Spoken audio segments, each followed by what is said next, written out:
Hello everyone, आज है 27 दिसंबर और आज इस वीडियो में हम बात करने जा रहे हैं भारत हैवी इलेक्ट्रिकल्स लिमिटेड, जिसको हम भेल के नाम से भी जानते हैं।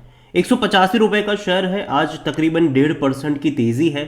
पिछले एक महीने में शानदार रफ्तार पकड़ी है, 18% की तेज़ी है और लगातार भागा है। लेकिन अगर आप देखोगे तो पिछले कुछ टाइम से ये इसी रेंज के आसपास अटका है, जबकि बाजार में शानदार तेज़ी देखने को मिल रही है। बाजार ऑल टाइम हाई के आसपास पहुंच चुका है, तो बेहतरीन रफ्तार बाजार में देखने को मिल रही है और फ्यूचर प्रोस्पेक्ट भी इंडियन बाजारों का काफ़ी अच्छा प्रिडिक्ट किया जा रहा है। बात करेंगे इस वीडियो में भेल को लेकर कि कंपनी कहां पर स्टैंड आउट करती है, फंडामेंटली क्या सिचुएशन यहां पर बन रही है और फ्यूचर क्या हो सकता है।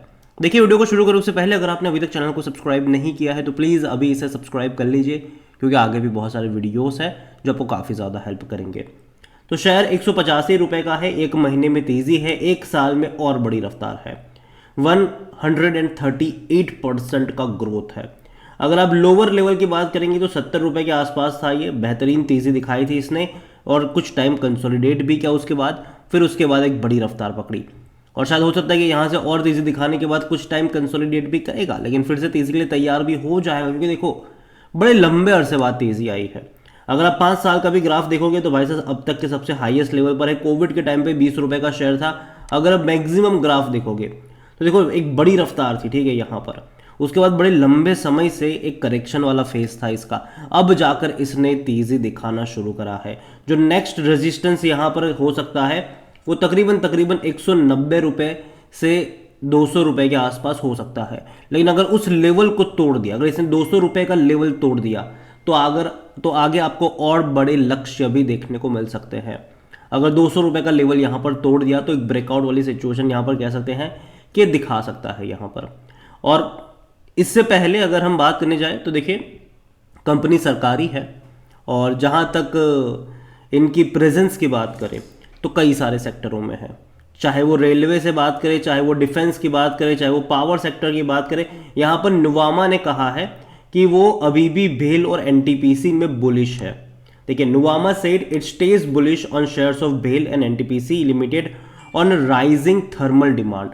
जो थर्मल डिमांड है वो धीरे धीरे बढ़ने वाली है और उसके लिए वो यहाँ पर बुलिश नज़र आ रहा। और देखो, आने वाले टाइम में डेफिनेटली जो पावर कैपेसिटी है वो हर कंपनियां बढ़ाएगी अपनी पावर कैपेसिटीज़ वगैरह, और कहीं ना कहीं उसमें भेल भी आपको एक बड़ा चंक लेता हुआ नजर आएगा। जहां तक बात करी जाए डिफेंस को लेकर तो भेल को कई सारे डिफेंस के भी ऑर्डर मिले हैं। अगर आप देखो तो तकरीबन 3,000 करोड़ रुपए की डील उन्होंने साइन करी हुई थी 16 upgrade super rapid gun mount को लेकर इंडियन नेवी के लिए। तो डिफेंस में भी ये भैया है, ठीक है। और इतना ही नहीं, अगर हम बात करें रेलवे को लेकर भी, तो रेलवे को लेकर भी इन्होंने जो वंदे भारत ट्रेन है वहां पर भी एक बहुत बड़ी डील साइन करी हुई है। तो कंपनी अगर आप देखोगे तो हर जगह अपना पग जो है वो फैला रहा है और बड़े लंबे अरसे बाद तेजी यहाँ पर लौटी है भेल में, बड़े लंबे अरसे बाद। और जब भी इतने लंबे अरसे बाद तेजी जब लौटती है तो वो 1 साल की तेजी नहीं होती, 2 साल की नहीं होती, फिर वो एक लॉन्ग टर्म के बुल रन में चला जाता है। तो याद रखिए इस चीज़ के बारे में। और जहाँ तक बात करें इसके वॉल्यूम्स के तो 61 लाख के आसपास के यहाँ पर शेयर ट्रेड होते नजर आए हैं भेल में। इतना ही नहीं, कंपनी को लेकर अगर नजर करा जाए तो according to money control user 100% लोग कह रहे हैं बेचो और भाग जाओ यहाँ से। और उसका रीज़न है वैल्यूएशन, क्योंकि देखा जाए तो इनके नंबर्स अगर आप देखोगे, इनके क्वार्टरली नंबर्स जो हैं वो आपको उतने अच्छे नहीं लगेंगे। हालांकि रेवेन्यू वाइज भी देखो तो उतने ज़्यादा ग्रोथ नहीं है। प्रॉफिट वाइज भी अगर आप देखोगे तो कंपनी पिछले 2 लगातार क्वार्टर से लॉस कर रही है और यही वजह है कि इसका पी रेशियो अगर आप देखोगे यहाँ पर तो आपको 890 का देखने को मिल रहा है। 890 का पी रेशियो। भैया इतने तो अदानी के भी नहीं दौड़े हैं, इतना तो अदानी के भी नहीं गए। तो डेफिनेटली आप कह सकते हो कि एक महंगे वैल्यूएशन के ऊपर ये बैठा ज़रूर है। और यहाँ पर सेक्टर पी 52 का है। 26% एनालिस्ट जो है वो खरीदारी करने की बात कर रहे हैं। वैल्यूएशन के हिसाब से ये बहुत बहुत बहुत महंगा है। लेकिन अगर मान लीजिए कि आने वाले टाइम में इनके जो क्वार्टरली जो रिजल्ट्स आएंगे दिसंबर के, मार्च के, अगर वो अच्छे आते हैं, अच्छे प्रॉफिट्स अगर ये दिखा देते हैं तो शायद जो सिचुएशन है वो यहाँ से पलट सकती है।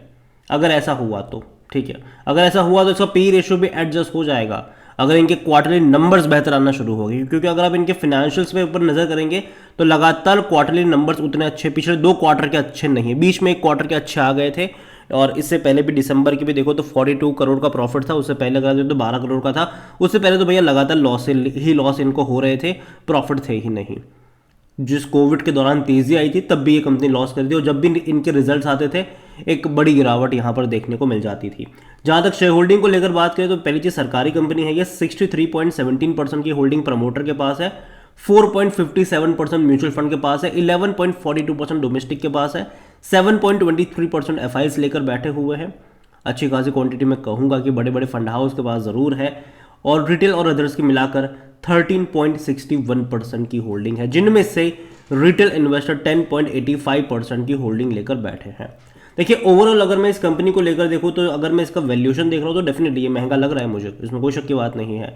लेकिन अगर इसने 200 रुपये का लेवल तोड़ दिया तो डेफिनेटली ब्रेकआउट की तरफ ये चला भी जाएगा, उसमें भी कोई शक की बात नहीं है। उसके बाद का जो मूव यहाँ पर डिसाइड होगा वो इनके क्वार्टरली रिजल्ट्स के बाद डिसाइड होगा, क्योंकि देखो क्वार्टरली रिजल्ट्स हमेशा इनके जो क्वार्टरली रिजल्ट्स होते हैं, अगर मान लीजिए कि नंबर्स अच्छे नहीं आए, अगर वापस से लॉस दिखा दिया तो फिर आप यहाँ पर 15-20% का गिरावट भी आप एक्सपेक्ट कर सकते हो यहाँ पर, क्योंकि पिछले कुछ क्वार्टर में अगर आप देखोगे तो यही हुआ भी है। जब भी नतीजे आए हैं एक और अगर ख़राब आए हैं तो 15-20% का डिक्लाइन इसने ज़रूर दिखाया हुआ है।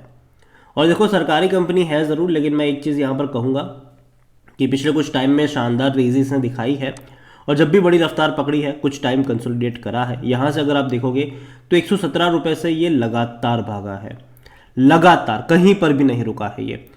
और सेम चीज़ आपको यहाँ पर 100 रुपये से लेकर 150 का जो मूव आया था सेम चीज़ वहाँ पर भी देखने को मिली थी, लेकिन उसके बाद एक गिरावट वाला मूव ज़रूर आया था, और इस बार भी शायद ऐसा हो सकता है कि शायद गिरावट वाला थोड़ा सा मूव यहाँ पर देखने को मिले, लेकिन वो तब ट्रिगर होगा अगर इनके क्वार्टरली रिजल्ट उतने अच्छे नहीं आते हैं तो देखिए फ्यूचर तो मुझे लगता है कि अच्छा है इस कंपनी का, लेकिन शॉर्ट टर्म में अप्स एंड डाउन्स यहाँ पर ज़रूर रहने वाले हैं।